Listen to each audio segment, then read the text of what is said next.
our countries have on the global economy and on the world. Did you discuss with China, with Minister Wang Yi, the working group, or any more details of the Board of Trade, Board of Investment? Yes, we did. Ideas? We did, and we're moving towards implementation of that, and I think that's one of the potential, concrete deliverables that we can have before September when that visit happens. And again, those are good ideas, and they come in the aftermath of the visit we took to China earlier this year, and so we did discuss that, yes. Russia's Lavrov revealed that he's going to be meeting with you tomorrow. Yeah. If that happens, are you going to press him on Ukraine, or are you simply keeping No, we're going to. I don't know if the term is press him. We're going to talk about it. Obviously, the war in Ukraine, I think, has in many ways impeded the ability of Russia and the United States to find areas of agreement on other topics. That doesn't mean we won't seek to find other areas of potential cooperation. But by the same token, we'd like to see that war come to an end. We think it would be good for Russia if that war came to an end. So we'll raise it. And as I said, the U.S. remains open and willing to play a constructive role in bringing that war to an end if that opportunity presents itself. And it might. We're open to it, to playing that role, because we think right now, and I think the Russians would agree, we're probably the only country in the world that can play that role in trying to bring that to an end. What kind of role is the U.S. playing right now in doing that? I mean, there's still some kind of quiet talks going on, or outreach by? Well, I think that you've seen kind of fall off a little bit over the last few months. Perhaps there are now new conditions in place that will allow that conversation to happen. It's one of the things we'll explore tomorrow in our conversation. I saw the Foreign Minister Lavrov last night briefly. We didn't talk about any of this, but I saw him last night when he arrived at the opening dinner, and we'll talk more tomorrow.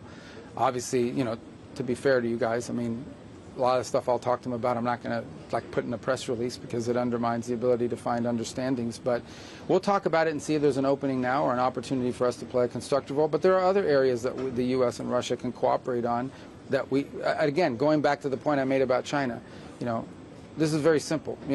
Russia possesses we are the two largest nuclear armed countries on the planet. For us not to talk would be reckless and irresponsible. We have to have a relationship with the Russian government, even though we have areas of disagreement. And in the case of Ukraine, perhaps an opportunity to, if we can play a constructive role, to bring it to an end. So, I'm sure that'll come up tomorrow, there's no doubt. But we'll talk about some other stuff, too. The Wall Street Journal is reporting that President Trump has approved a nuclear deal with Saudi Arabia. Do you have any details on that? Yeah, I'll let the White House officials sort of put out an official statement about anything with regards to that. But I saw the same reporting this morning. But let me let that go through. And if I'd prefer it be put out when there is something to say. That we'll say it through official channels. Has the U.S. asked South Korea or other Asian allies to contribute naval assets or something else? We didn't ask them that today. Look, I think it's to their benefit, right? If you look at the region, they heavily depend on oil and natural gas that comes from this part of the world. Now, one of the interesting things you've seen is that the supplies that are reaching many of the countries in the region have begun to change. They're buying more LNG from us than ever before. They're also buying more oil from us than ever before. So I think some of the changes you have seen and where people are getting their energy are going to be permanent after what you've seen here. But nonetheless, the Straits remain an important source of energy for many of the countries in this region. It's about 20% of the global oil that's purchased. So I think we think it would be to their benefit to participate in an effort. You didn't make that ask today in these conversations? We didn't ask directly today, but we've had those conversations with them in the past. Every country has different restrictions on what they need to do in order to authorize that. Some have to get legislative approval. Some can do it unilaterally. Every country is different. But we've certainly raised it with different countries. We don't need them to do it, but we think it would be beneficial if they did. And some of these countries have unique capabilities in terms of mine clearing and things of that nature. So it'd be great if they join the effort, and I think some of them may eventually do so. It's in their interest to do so, but we didn't reach any agreement on that today. Frankly, it wasn't the cornerstone of what our conversations were about. Mr. Secretary, a lot of the ASEAN countries have expressed how terrible the war in Iran is for them when it comes to economically and the energy crunch. But Israel's finance minister sort of struck a tone in a different direction, said that the tit for tat is actually the best possible situation for Israel because it's weakening Iran.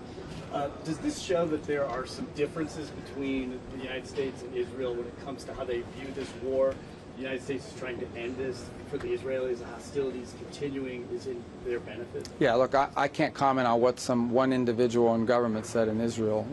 I can just generally tell you that, by and large, we think that a nuclear-armed Iran is an unacceptable thing. It can't happen. And that's what they were going to do if they hid behind this conventional shield that they were building, and the president just was going to stand by and allow that to happen. Within 2 years, Iran could say, we're breaking out to a nuclear weapon, you can't do anything about it, or we're going to overwhelm you with tens of thousands of drones and missiles, which they were on pace to build. They can't do that now. That certainly weakened them. As far as the impact it's had on the global economy, I mean, Iran is targeting global shipping and international waterway and demanding to control which ships can go and which ones cannot. That just is unacceptable. We're not going to accept that. We're not going to allow that to be the status quo. But ultimately, there are other countries that should feel just as strongly as we do, because they're actually more impacted by it than we are. Did you discuss with Minister Jaishankar, did he raise at all any concern by India about the tariffs announced by the president on generic drug makers? A lot of Americans buy their generic drugs from Indian companies that import. Is that something that came up in your discussions at all? I mean, not with me. I mean, we didn't get into depth on pharmaceuticals today. Obviously, I would expect them to be concerned about it, but they didn't raise it today. But they might have with others in our system, because we obviously deal with the Indians. We're very close to them. So. Mr. Secretary, you and the President have been very blunt in your anti-communist language. Recently, you put out that recent report on Cuba. Don't you think it's inconsistent in that you haven't addressed the same issues with China? They're the largest communist party in the world, 100 million. Yeah, but our issues with communist interference inside of our country. Like, that report was about what these different elements do to interfere in our country and to undermine our foreign policy. The President recently talked about Chinese election interference in the U.S., and as we know, there are many other ways in which China has influence within the U.S. Well, again, what the president put out on Thursday, that was a declassification of documents from our intelligence community. That's what he put out. He declassified intelligence assessments from our intelligence community. But your question was about communist influence. Yeah, the United States doesn't want to be a communist country.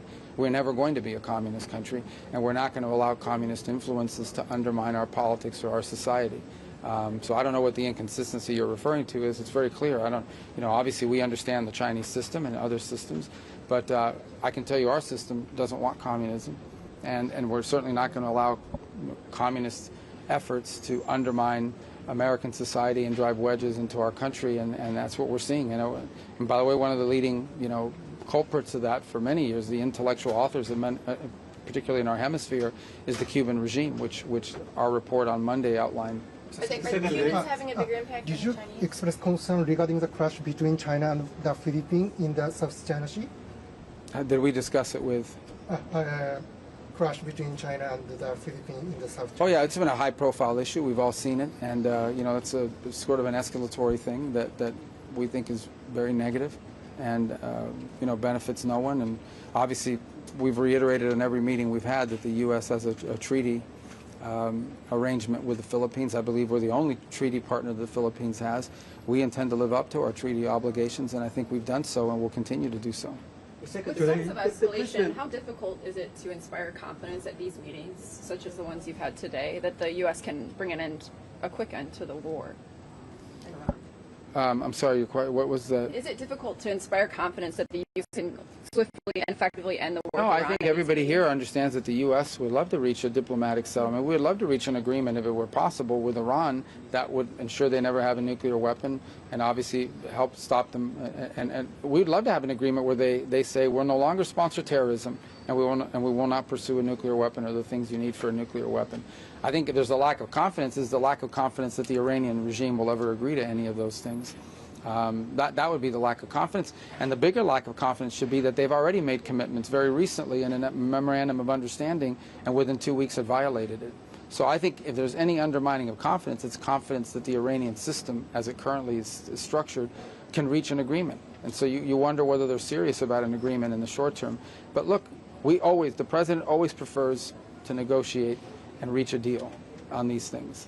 And we're willing to do that. We've tried to do that now for a year and a half, but we're also not going to sit by and let ships be blown up or Americans be attacked. Do you see any hope for a compromise? If Iran refuses to negotiate seriously, Who's this? If Iran refuses to negotiate Iran? seriously, Yeah. what is the next step? So more sanctions, more military actions? Are you prepared for long-term confrontation by Iran? Well, the president has many options available to him if they continue to insist on not being cooperative, and I won't get ahead of the president on any of those, but I think Iran knows we have many options as well. The president suggested that Iran should be added to Russia's Sanctions Act. Is this kind of acknowledgement of Moscow-Tehran growing alliance? Of what now? Are you guys acknowledging this growing alliance between the two? Because you're adding You're suggesting to add Iran to Russia Sanctions Act. Oh, I just think the president views as a legislative vehicle that's going to pass in Congress and provides him more authorities to impose higher economic costs on Iran if it's necessary to do so. So I don't think it has. I think it's just a bill that's moving, and it's a sanctions bill, and so it makes sense if you're going to add additional sanctions to do it to that bill. On Cuba, is the goal still creating regime change through economic collapse, or is the military option? I think the goal is to have a Cuba where the people of Cuba can experience prosperity, safety, security, and a better life moving forward. The way Cubans are able to do all over the world when they leave Cuba, and we're prepared to be very realistic about how you do that, and patient about how you get in a serious process that leads to that. And we've engaged them from time to time in that regard, and they know where we stand on that issue, and hopefully that's where it arrives. The fundamental problem Cuba has right now is two things. Number one is their economic system doesn't work because that economic system doesn't exist anywhere else in the world. It's completely backwards. It just doesn't work, and that's why people have to leave that country. And number two, they're no longer getting free oil from Venezuela. That's their biggest problem. They're not getting free oil from Venezuela, which, by the way, they weren't using for their power grid. They were taking about 60% of the free oil they were getting from Venezuela and reselling it for cash. So the biggest problem Cuba has is that their regime is a disaster, their economic model doesn't work, and the people who run the country don't know what the hell they're doing. And all they're most interested in is holding on to power. They are afraid of economic prosperity because they are afraid that economic prosperity and economic liberties they will lose control over people. And that's always been the struggle they faced in recent times. But again, look, just today, we began shipping over $100 million of humanitarian assistance to Cuba, which will be distributed by non-governmental entities on the ground. So, we're willing to engage with them. We've engaged with them in the past. We'll keep talking to them about the kind of changes they can make. But this is 90 miles from our shores. This is a government that has spent, a regime that has spent the better part of 30, 40, 50 years destabilizing the region and the movements that they've supported. And they've lost, 10 to 15% of their population since 2021 because of how mismanaged the country is. We want it to have a better future, and we're prepared to do things that help them get there. But they have to decide they want to do that. The people that are in charge there right now just don't want to do it. It's unfortunate. The Very sad. administration Very was sad. talking about how they expected just to follow up, to see regime change or to see big changes in Cuba, economic, political, by the end of this year. That's what a lot of them were saying. Who's a lot of them? Who was saying that? People within the administration who work on this issue.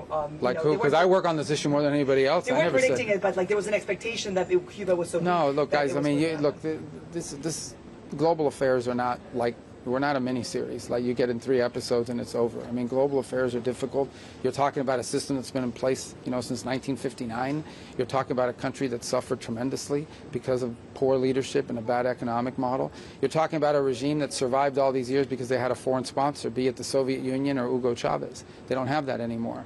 So, these are complex things that take time, and obviously we're prepared to do what we can do to effectuate a positive change in Cuba because it directly impacts our national security. Cuba matters to us because it's 90 miles from our shores, and it has a direct impact on our national security, be it the things they've been involved in the past, the countries they've aligned with in the past and currently, or the threat of mass migration, which is always a risk that you run when countries are as deeply destabilized as Cuba is. It's a failed state.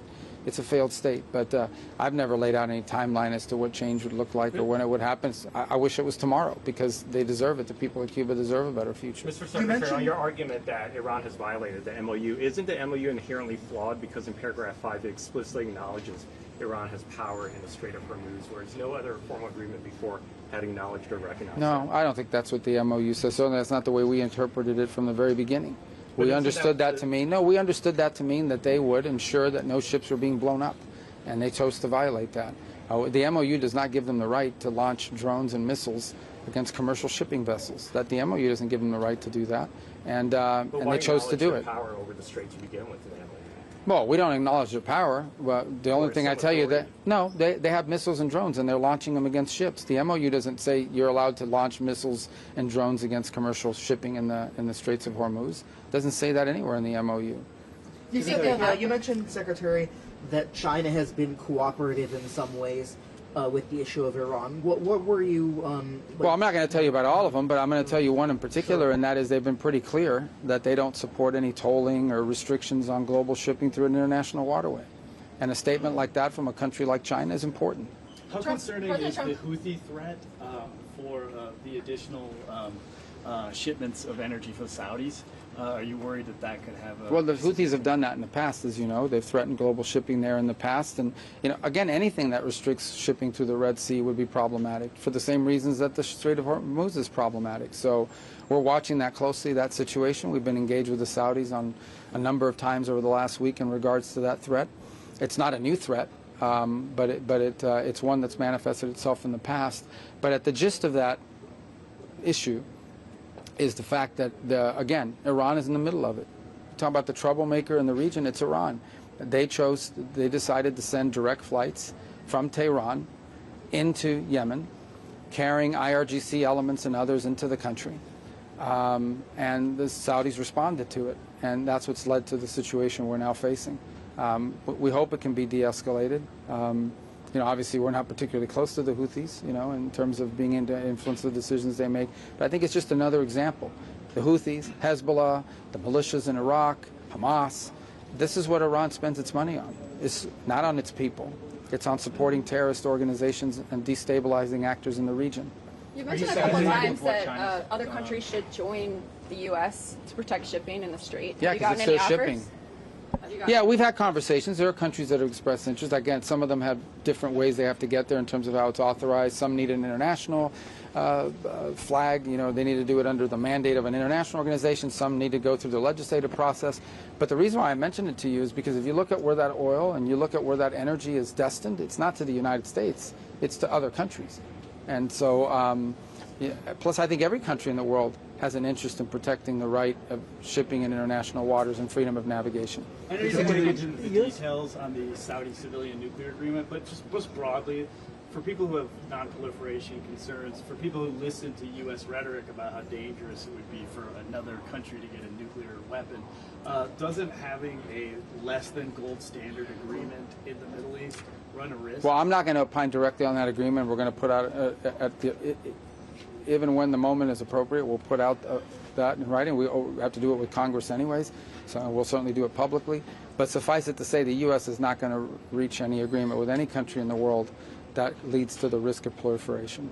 Did you discuss non-proliferation in the meeting with the Chinese, or will you be bringing that up with Mr. Lavrov tomorrow? On nuclear? Yeah.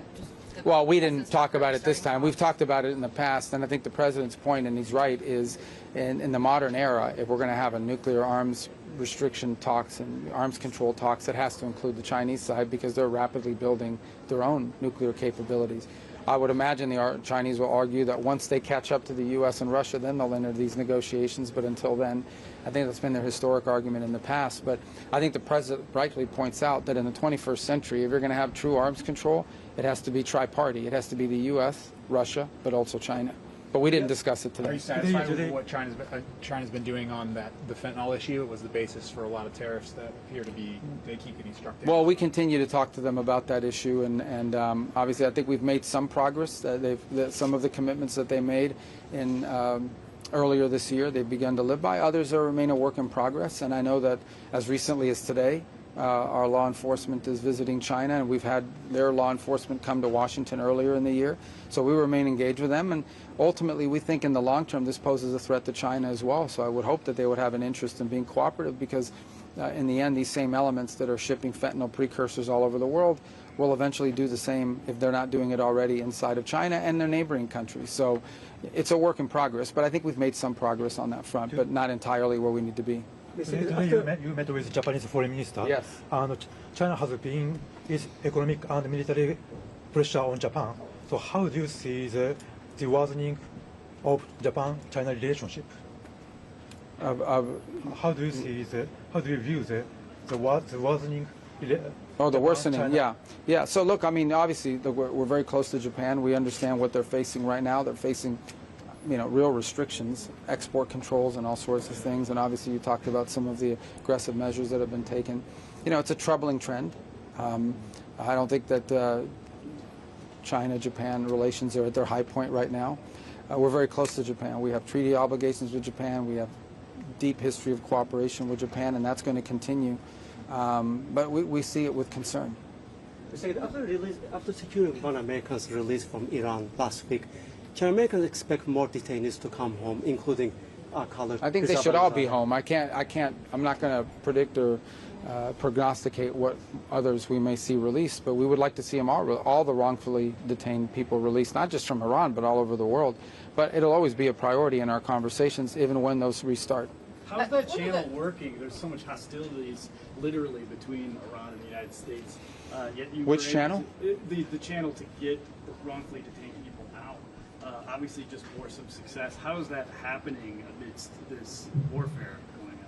Yeah, I mean, look, I think that's a valid point. I mean,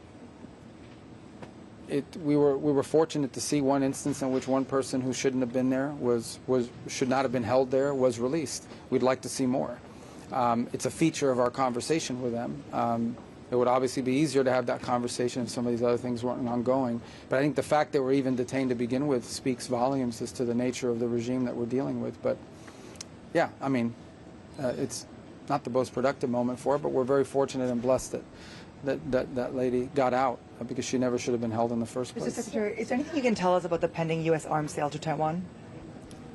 I'm sorry? Well, there was one late last year, and the other one continues to be under review. As I said, we had the largest single sale ever in December. So it's not like nothing has happened, but since there's a second pending sale that's been notified to Congress, but it's still undergoing a review internally. Why is that under review? Your State Department. Well, there's a lot of reasons. I know, but there's a lot of reasons why arms are under review, and that includes, you know, we have to look at our own stockpiles. We have to look at the availability of whatever it is we're promising to do. As you know, there's a huge effort on our part to restart our defense industrial base and restart its ability to produce. People ask this all the time. I mean, you know, we've made very extensive sales and have continued to make sales, for example, to Ukraine. And before that, we gave them to Ukraine. So all these things have an impact, and we do have our own domestic needs that have to be balanced with whatever commitments we make to other countries. So it would be normal for a large sale to be reviewed in that context. One of the Tate brothers' lawyers mentioned you by name. I know one of the Tate brothers' lawyers mentioned you by name. Do you plan to get involved with the extradition challenge that they have been? Mention me by name? Yes. Oh. Yeah. No, look, that extraditions, I don't know the details of this particular case. I've been overseas, but I mean, I know who you're talking about. I just don't know the details of it. These cases have a process that they go through in the courts. My understanding is that they're involved in that judicial process. And so that'll play itself out at this point. And there's no role for us to play at this moment or maybe ever in that regard. But I'm not going to opine on something that's still working through a legal process. Is the U.S. trying to get Syria involved in fighting Hezbollah? Hold on. Go ahead. Is the U.S. trying to get Syria involved in fighting Hezbollah, as the president has suggested? Well, the Syrian authorities are not big fans of Hezbollah. But what we've encouraged Syria to do is to focus on its own internal challenges that it has in sort of building a nation state. They still face pretty substantial challenges and threats from within. I mean, ISIS remains a threat there. There are other areas of cooperation. As you know, we've removed them from the list of state sponsors of terrorism, which we hope will lead to the sort of economic revival that the country desperately needs. Syria is a country that has a history of different communities for many, many years living alongside one another in peace. Sunni, Shia, Christian. I mean, it's a country, the Kurds. But they have a huge project on their hands in that regard, and so we've encouraged them to focus on that. But we understand the threat that Hezbollah. I mean, Hezbollah is an enemy of this new government in Syria, and they, in many ways, will seek to undermine that government over time.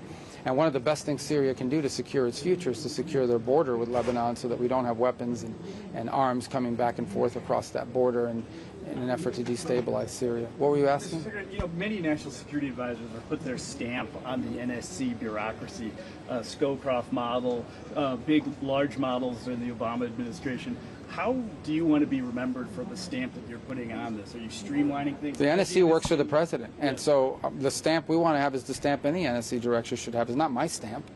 The NSC is there to serve the president, and each president will have different requirements for what they want the NSC's role to be. And so, to the extent I want a legacy with regards to the NSC, it is an NSC that was responsive to the needs of this particular administration and this president's style of leadership. He's very hands-on, he's very involved, And our job at the NSC is to coordinate the interagency to execute on the president's policies. And that's how I view the NSC. That's the way it should always be. Does it still have its convening power, or has Sure, it been happens every day. depopulated so much that other agencies are starting to I think the NSC was way too large to begin with. 400, 300 people. We don't need 300 people in the NSC to coordinate the interagency. That's why you have career people and others at the State Department and at Treasury and at Energy and at the Department of War and in the intelligence agencies. And the job of the NSC is to coordinate the interagency so that it's executing on the president's foreign policy and developing options through the interagency. So the expertise should reside in the different agencies of government. And the NSC's job is simply to be the coordinator of that effort, to deliver on the president's intent, either to present the president options or to execute on the president's directive. That's what the NSC is doing, and I think quite successfully. You don't need a large bureaucaucracy to do that. There are Americans in China that have been wrongfully detained, Chen Yolin and Min Zin. Did you raise those today? Well, we always raise the case of Americans, and we do so outside of these meetings as well. And we do so through the embassy. We do it through multiple engagements. Do you expect that China should release them ahead we of, want or them as to. part of the meeting? Well, we want them to. I won't precondition the meeting in September other to say that we raise these issues every time, and we raise it not just, I mean, we raise it all the time. I mean, we raise it through the embassy. We raise it through every engagement we have. Those are always a priority, and we've had good news in the past and hope to have some good news in the future. Secretary, all right, guys. Was wrongfully detained. He mentioned Min Zin, but Who? Min Zin, who was arrested right after the summit, right after the Trump. The scientist? No, not the scientist. He was a researcher. Yeah, the research on geologists. Not geologists. He was researching Myanmar, and he was arrested in Yunnan province. But has he been classified as wrongfully detained by the State Department? I don't believe so yet. Okay. But again, we have a process we go through to make those determinations. That doesn't mean he won't be. That process has to work its way through. What's the overall approach, Secretary, to Myanmar and to potentially re-engaging with the junta there or cooperating on issues like rare earths? What's the position or the approach of the Trump administration towards Myanmar and re-engagement with the government? Yeah, no. Well, I don't have any announcement for you on that today. It's a policy that we're still developing in many ways. Obviously, there's some conditions that have been shifting with regards to Myanmar or Burma over the last few months that we're keeping an eye on and see if there's opportunities to engage. Obviously, we still have many concerns about some of the things that have happened in that country historically and in the past. And there also remains the question of how receptive and open they are to a different relationship with the United States as well. So these things are still being worked on, but I don't have any announcement on that today other than, they were here and they were present today. And I'm glad they were here, and I said that in our forum. But it's not a place we have a long history of engagement in recent times. So if an opportunity presents itself to do something that serves our national interests, we'll explore it. But there's still some work to be done in that regard. Okay, guys. Can you confirm thanks. that the White House will be announcing a nuclear deal with Saudi Arabia today? I don't have any news for you on that today, but maybe later today, once Washington wakes up, or if there is an announcement, I promise you'll know about it. Okay? Thanks. That way. Thank you, sir. Jackals breaking up.